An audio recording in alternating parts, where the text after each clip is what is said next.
Alors, je me rends compte le plus souvent qu'on me demande, que ce soit en coaching ou en rendez-vous privé, Sandrina, dans quel ordre je dois appliquer mes produits de cosmétiques? Est-ce que je dois mettre le contour des yeux avant, le sérum après? Et puis aussi, je me rends compte que vous ne savez pas doser vos cosmétiques. Eh bien, on voit tout ça dans cette vidéo. Avant d'appliquer sa skincare, le petit rituel indispensable, c'est de venir vaporiser son visage avec une eau florale ou une lotion tonique. Moi, en l'occurrence, ma lotion chouchou, c'est celle de chez Dr. Oshka. Elle est exceptionnelle.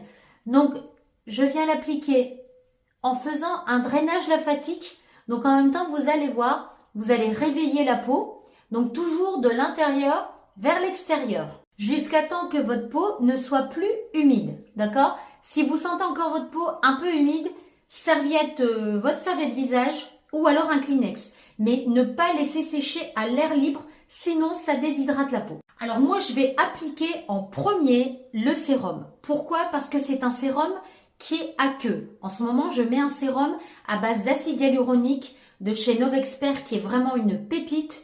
Donc, je vais l'appliquer avant le contour des yeux. Pourquoi? Parce qu'il a une action hydratante et il n'est pas gras. Donc, du coup, je peux venir me permettre de l'appliquer un peu plus près du contour de l'œil. Chez Novexpert, donc moi j'ai une peau à tendance sèche, ils préconisent 3 à 4 gouttes. Donc, je viens toujours chauffer la matière dans les mains, toujours les jours en premier, d'accord? Parce que c'est là où on a le plus besoin de confort. Et comme je vous disais tout à l'heure, c'est un produit qui est hydratant, donc c'est un sérum hydratant, je peux venir l'appliquer un peu plus près de l'œil. Donc voilà, au niveau des joues, et je finis par la zone T et le cou. Je viens appliquer mon contour des yeux.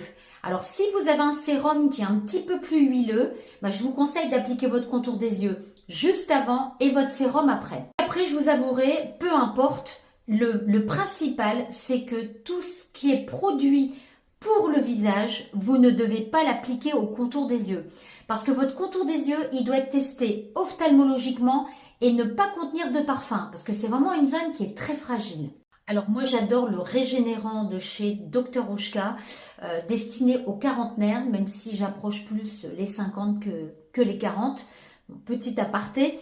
Donc, le dosage, on va venir en mettre souvent... et là, vous voyez, j'en ai mis un peu trop parce que chez Oshka, il est vraiment top.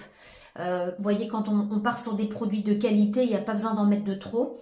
Mais en général, on dit un bon grain de riz pour les 2 yeux. Et vous venez l'appliquer au niveau de l'os orbiculaire. Ensuite, vous allez l'appliquer ce qu'on appelle la patte d'oie, alors c'est pas très joli, et la ride du lion. Et ensuite, vous allez venir faire des lissages uniquement sur l'os orbiculaire. Vous voyez, je ne l'approche pas près de l'œil et je ne l'applique pas sur la paupière parce que justement, vous risquez de faire une réaction et même voire de gonfler si vous en mettez trop.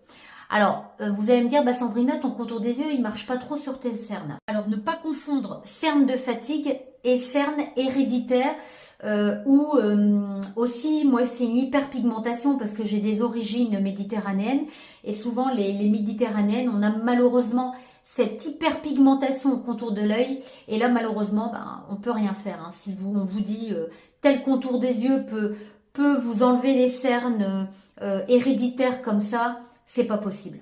Et on finit du coup avec la crème de jour. Donc moi j'utilise en ce moment la H Défense de chez Madara, hein, parce que j'attends de ma crème qu'elle soit hydratante, protectrice, bien évidemment, c'est ce qu'on attend d'une crème de jour, mais aussi une action sur les rides et la fermeté. Du coup, pour la crème de jour, bien évidemment, toujours la choisir en fonction de son type de peau et du confort recherché. Vous voyez, il n'y a pas besoin d'en mettre de trop. Donc, toujours dans la main, je viens chauffer. Et comme je disais, pour le sérum, on l'applique toujours au niveau des joues en premier et sur la zone T et le cou. Voilà. Alors, pas besoin, pas trop appuyer, pas faire des grands lissages, tirer sur la peau. N'oubliez pas les filles, et ça c'est un conseil et que je donne à toutes les femmes, N'oubliez pas que votre peau est un élastique. Si tous les jours vous tirez sur votre peau, eh bien, elle va finir par se détendre. Donc vraiment des lissages très légers. Donc toujours les joues, zone T et on finit par le cou. Voilà les filles, j'espère que cette vidéo vous a plu. Maintenant, vous savez dans quel ordre appliquer vos produits, de quelle manière, la quantité à utiliser. Et puis, je vous dis à très vite pour une prochaine vidéo. Ciao, ciao!